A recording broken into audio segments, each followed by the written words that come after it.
The Windrush scandal wasn't exceptional because it was an injustice imposed by the Home Office on people of colour.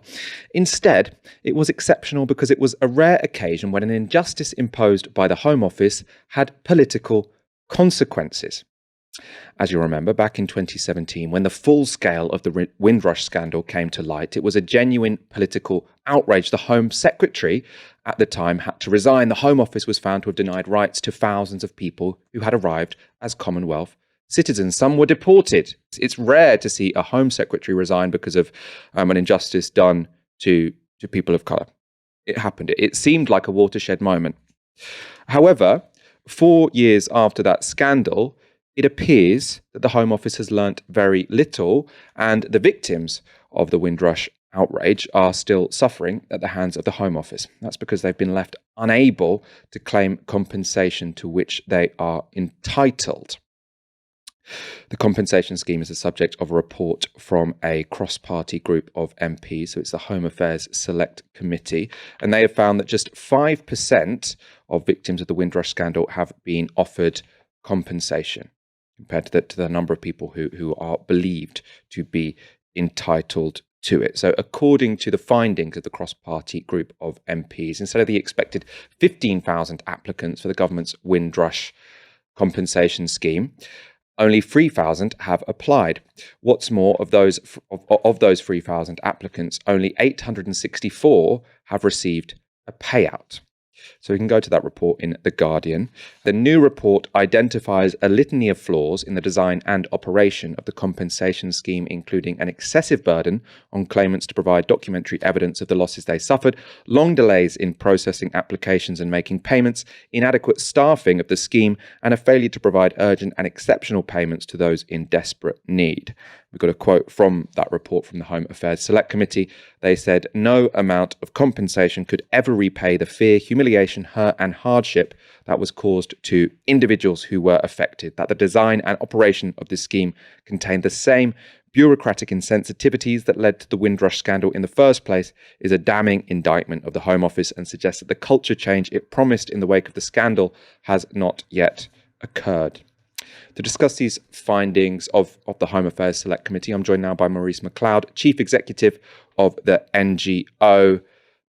Race on the agenda. This report here from this cross-party group of MPs, how significant is this, and does it show that the Home Office has really learned nothing since 2017? It's not really surprising to anyone that's been working with the Windrush generation or looking into the scandal. It's there's nothing particularly shocking in there. We've known for ages that hardly anyone is getting access to this compensation. As you sort of said in your sort of lead up to this, it's very rare for justice to find on behalf of people of colour. So it was like, wow, you've actually accepted that this was absolutely wrong, and that you're going to.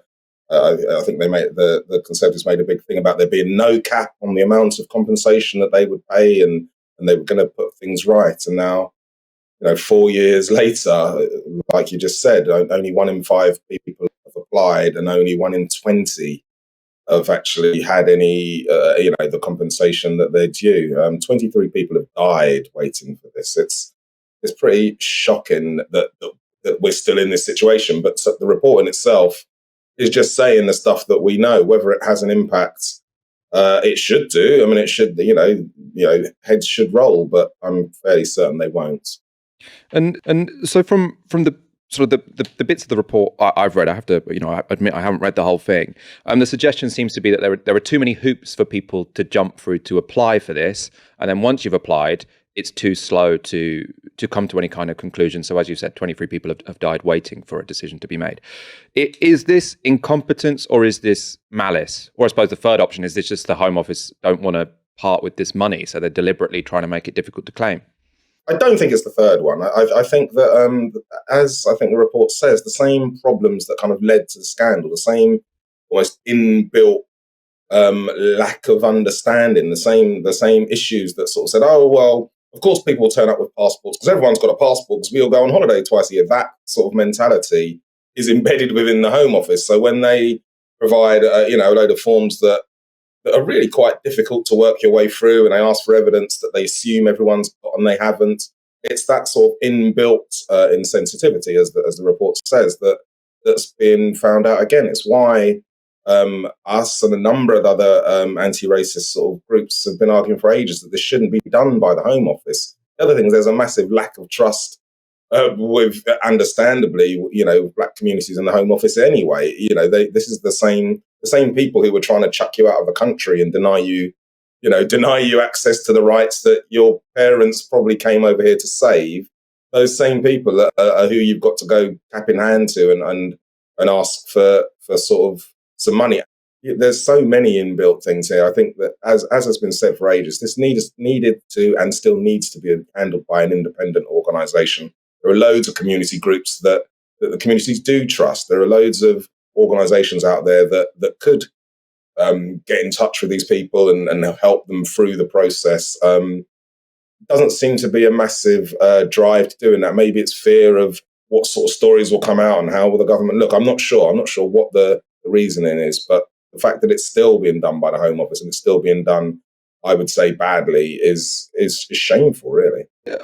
Obviously, this story relates especially to this compensation scheme and people's ability to claim it. I'd like to know, what else your understanding is of how that Windrush scandal still affects the people who were caught up in it. So is it the case that now, people weren't able to get jobs or healthcare or got deported, but now all of these public institutions are being very apologetic and saying, oh, let's make your life easy now because it was so difficult for so long? Or are people still facing a lot of the challenges that they faced before we all knew about this scandal? Well, you said again in your build-up was sort of sparked by this desire to be so hostile, to have this hostile environment and be really tough on immigrants or anyone that doesn't belong here. And basically within that sort of drive, this generation of old sort of Jamaicans, mum's part of the Windrush generation, got sucked up into it. Now, because there's that inbuilt drive to be hostile, and that's not gone away. So yes, they've realised they made a mistake with the Windrush generation. They're very apologetic verbally or publicly, and oh yeah, this is terrible. But the drive is still there to be really tough on migration. The drive is still there to be, to root out people who are illegal. So a lot of the issues that impacted this community at the time are still hurting them and hurting their children. And I don't think it's a coincidence that we've got planes full of Jamaicans that the Home Office are desperately trying to send home. There's the mood hasn't changed. They've decided that, okay, we didn't mean you, but the mood hasn't changed. And so those people and their descendants and, people who have all their documentation but maybe look like they're Jamaican, we all still get sucked up into this hostile environment. There's no half measure. You can't say, okay, we'll be nice to these guys, but we'll carry on being tough on those guys. As long as you're being tough, the most obvious other people are us, the people with black skin. It's really, really evident that at some point in the recent future, my family didn't come from here. So it's very easy for us to get sucked up within any sort of hostile movements. Look at what's happening to delivery drivers when there have been random immigration stops, because they clearly look as if they're from somewhere else. So none of this have changed, and so it doesn't surprise me that the victims of Windrush are still being caught up in this same environment.